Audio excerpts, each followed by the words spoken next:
Welcome. I'm Gabriella and I will be your instructor for this course. It's very nice to meet all of you virtually.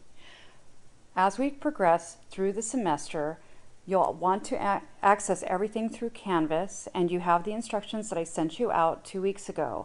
Please let me know if you're having any issues getting into Canvas, as we also have an on-campus support team to help you as well. If you are ever in doubt as to how to navigate through Canvas, always click on the Modules button. Everything will be organized according to each week. For each week, we will have an overview as well as other activities. Week 1 is unique because we are actually getting to know each other in week 1. So if you click on the Welcome button, you'll see a picture of me. This is me in Florence, Italy. My husband and I were on our honeymoon there, and this is taken from on top of the Duomo, looking over the city. A couple of other fun facts about me is I sang opera professionally, and I also teach yoga on the side. One of the things I want you to be aware of is the course description and the learning outcomes, so you can make sure you're truly in the correct course for you. Also, anytime you want to navigate, you want to click the Next button, which will take you to the next segment. And also, you want to make sure that you're truly in the right environment for learning. Learning in an online environment requires a lot of personal initiative for you to stay on track with your assignments. So please take a look at this overview. There's even a readiness assessment check to make sure that you know what's going on.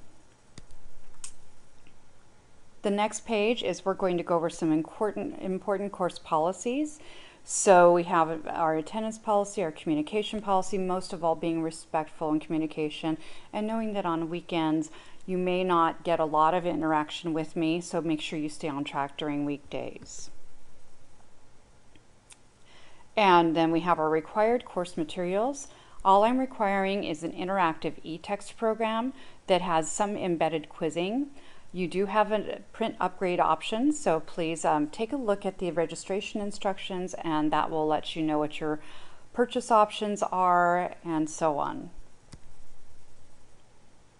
Next is our grading policy. You'll notice we have a variety of different assignments to help you in your learning process, including a syllabus quiz to make sure you understand the syllabus, an icebreaker activity that helps us get to know each other.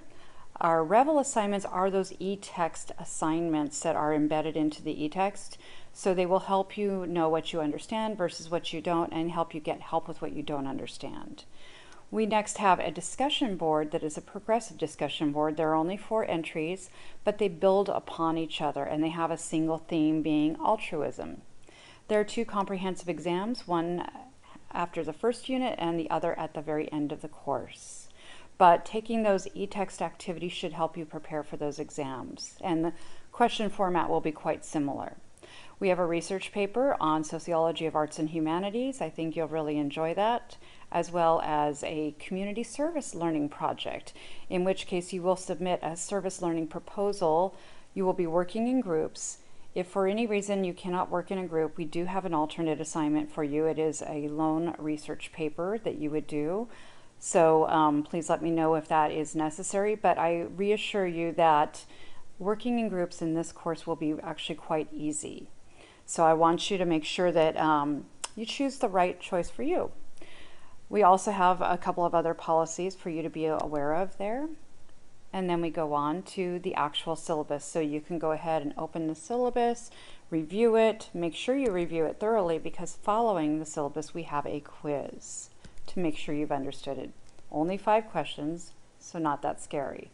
The icebreaker activity is a PowerPoint presentation where you'll post an image that somehow represents you, and what I'd like you to do is explain how that image represents you and make comments on a couple of other people's submissions, and try to connect with them. Try to say, hey, you know, I understand that. That's like me too.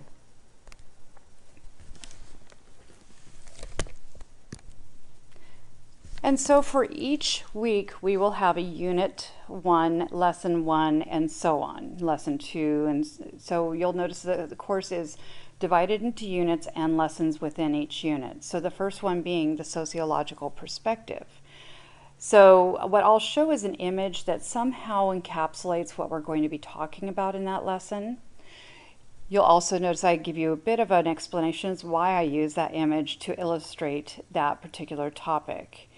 There will be points we'll want to make sure that we cover in this lesson. And in this first one, I actually have a video that will be followed up at the very end of a course as an extra credit activity. So if you're interested in extra credit, I highly encourage you to make sure that you watch the video from day one. It is a wonderful video. It's a little bit dated, but I think that you'll get a lot out of it. And you'll notice I also put your e-text link wherever appropriate. So at this point, it would be appropriate to open up that e-text and start working in there. Also, some important lesson notes.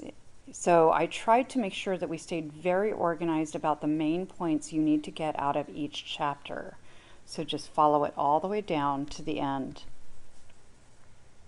And then following each of the lessons, you'll have a lesson PowerPoint where it will be very visual and it will help you remember the most important points of what you've learned in this lesson. So I highly encourage you to make sure you review that. We also have a general discussion forum here.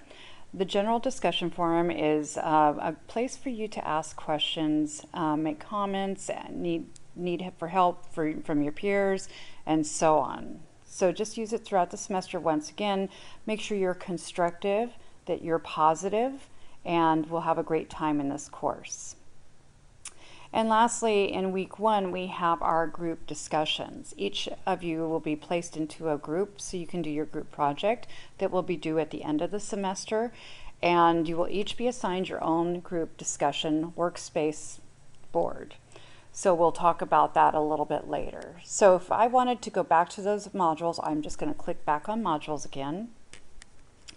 And then now I see week 2. So now is where you see kind of the normal organization of the course, where you'll get that overview of the main points we're going to be covering, the lesson itself, the presentation that goes with that lesson, the e-text activities, and in this particular week we have our first discussion board entry as well as the following e-text activities. So you'll notice that the e-text activities are meant to help you begin your week successfully, having read the chapter and understanding it, and to end the week as an opportunity to review what you learned throughout the week.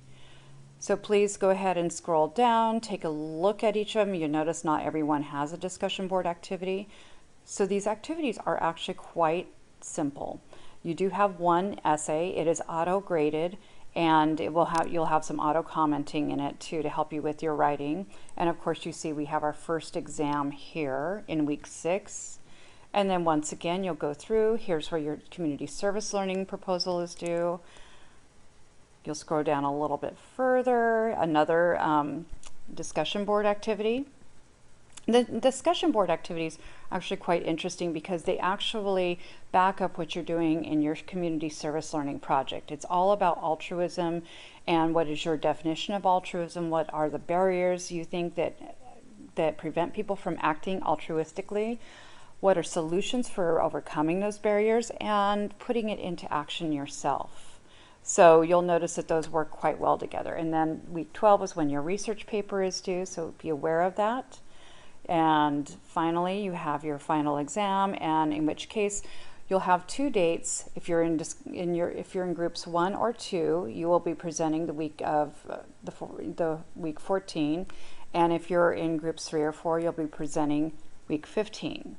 And during finals week, that's when I do give you that optional extra credit activity, and that is based on that first video we have in week 1. So I will post VoiceThread instructions for you. So I encourage you to kind of get used to VoiceThread somewhere throughout the semester so it's not all at the last minute, but it's a really fun activity and I think you'll enjoy it. I really look forward to working with you in this course, and please let me know if you have any questions or need anything at all. I'm here to help you in your learning success. Thank you.